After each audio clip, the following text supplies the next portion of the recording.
அனைவருக்கும் வணக்கம். தமிழரின் இரண்டு கண்களாக கருதப்படக்கூடியது ஒன்று காதலும், இன்னொன்று வீரமும்.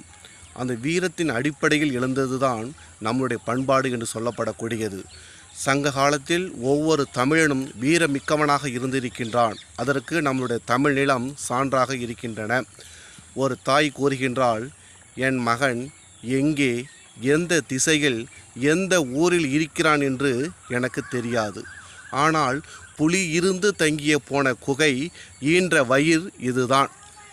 என் மகன் என்று சொல்லப்படக்கூடியவன் இந்நேரம் ஏதோ ஒரு போர்க்களத்தில் மட்டும்தான் இருப்பான் என்று ஆணித்தரமாக கூறுகின்றாள்.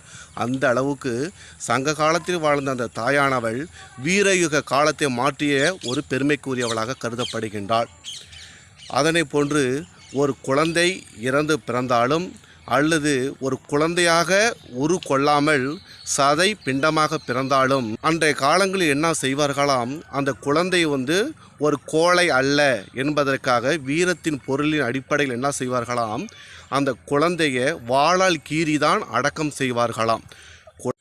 குளவி இறப்பினும் ஊன்தடி பிறப்பினும் ஆளன்று என்று வாளில் தப்பார், அதாவது வாளால் கீறப்பட்டு அடக்கம் செய்திருக்கின்றார்கள் என்பதனை நாம் ஒரு பாடல் வழியாக நம்ம தெரிந்து கொள்கின்றோம். ஈன்ற வயிறு இதுவே தோன்றுவன் மாதோ போர்க்களத்தானே என்று ஒரு தாயானவள் பெருமைப்பட கூறி செல்கின்றாள். போரில் வாய்ப்பு கிட்டாமல் நோய் அகப்பட்டு இறந்த மன்னரை இழிவாக கருதினர். அதாவது ஒரு மன்னன் என்று சொல்லப்படக்கூடியவன் போருக்கு செல்லுதல் வேண்டும். ஆனால் போருக்கே செல்லாமல் நோய்வாய்ப்பட்டு இறந்த அந்த மன்னரை பற்றி இழிவாக கருதினர்.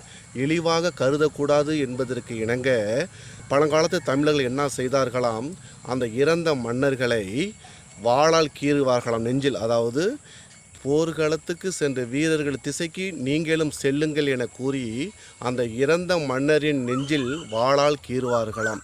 அந்த அளவுக்கு வீரம் ஒன்றை அடிப்படையாக கருதி வாழ்ந்த சமூகம் நம் தமிழ் சமூகம் என்பதனை இந்த புறநானூற்றின் வாயிலாக நாம் அறிந்து கொள்கின்றோம். மேலும் வேறு ஒரு கருத்துக்களின் வழி சந்திப்போம். நன்றி, வணக்கம்.